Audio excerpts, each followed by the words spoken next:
अस्सलाम वालेकुम। मैं हूं डॉक्टर जुल्फ़िकार अली कलोड़ो और मैं आज शिकारपुर के बुढ़ा आश्रम की बात करूंगा।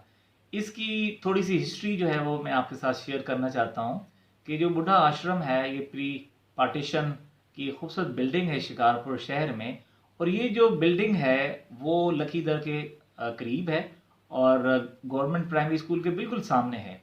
अच्छा, ये पार्टीशन से पहले ये कंसेप्ट कम था कि ओल्ड एज होम किसी सिंध के शहर में बने, लेकिन जो सिंधी हिंदू ट्रेडर्स थे उनका कारोबार शिकारपुर और सिंध और के अलावा सेंट्रल एशिया और अफ्रीकन कंट्रीज़ और यूरोपियन कंट्रीज़ में था।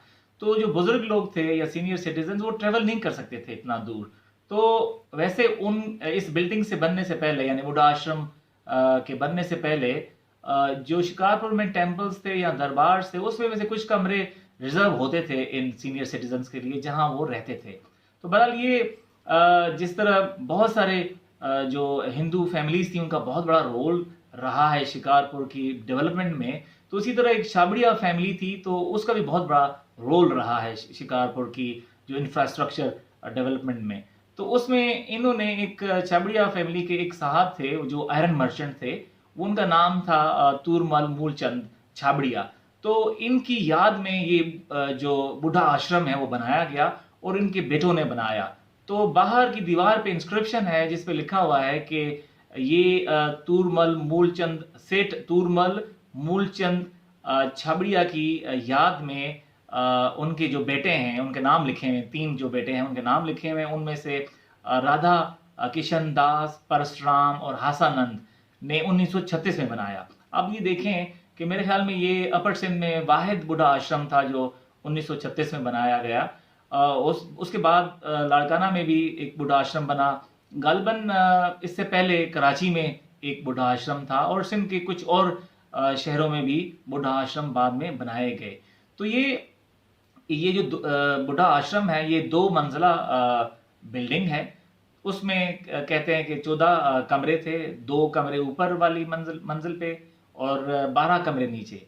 तो काफ़ी ये खूबसूरत बिल्डिंग थी। अब तो अपनी खूबसूरती खो चुकी है और जो लकड़ी का काम था, वो जो लकड़ी के दरवाजे थे सारे ख़त्म हो गए हैं और लोगों ने तो आहिस्ता आहिस्ता इसका जो लोहा था वो और इवन ईंटें तक जो है ना वो लोग निकाल ली हैं इस बिल्डिंग में, क्योंकि पार्टीशन के बाद कुछ अरसा ये बिल्डिंग जो है वो एक्साइज एंड टैक्सेशन और कमर्शियल कॉलेज के इस्तेमाल में रही। जब वो वहाँ से शिफ्ट हुए तो उसके बाद ये लोगों ने इसको फिर बहुत ज़्यादा नुकसान पहुँचाया। तो 2022 में जो बारिशें हुई या लास्ट ईयर, तो उसमें भी बहुत ज़्यादा नुकसान हुआ। तो ऊपर जो मंजिल का कुछ हिस्सा जो है उसका गिर गया। तो बहरहाल ये बिल्डिंग जो है अपनी खूबसूरत जो लकड़ी की काम और डेकोरेशन की वजह से बहुत नुमाया है शिकारपुर शहर में। तो इसके जो कमरे थे जब ये सीनियर सिटीजन्स में रहते थे कहते थे हर कमरे में 2 दरवाजे थे, काफ़ी यानी कि खुले कमरे थे। और अलमारी जो थी उन कमरे में इन्होंने नहीं बनाई थी ताकि खुली ज़्यादा स्पेस मिले उनको। और अलमारी जो है फिर बाहर जो बरामदा है उसमें अलमारी जो हर कमरे की अलमारी बाहर थी, यानी जो कमरे का नंबर था उस हिसाब से फिर अलमारी का नंबर था जहाँ ये अपना सामान रखते थे। अच्छा, जो इसमें फैसिलिटीज़ थी इस ओल्ड एज होम में यानी बुढ़ा आश्रम में, वो कहते थे एक छोटी सी लाइब्रेरी थी। तो ये जो वहाँ सीनियर सिटीजन्स हैं वो जो रहते थे तो वो फारिग टाइम में वो किताबें लेके फिर पढ़ते थे। और उसके अलावा डिस्पेंसरी थी छोटी सी। तो कहते हैं कि रेगुलर चेकअप के लिए डॉक्टर रोज़ाना विजिट करता था।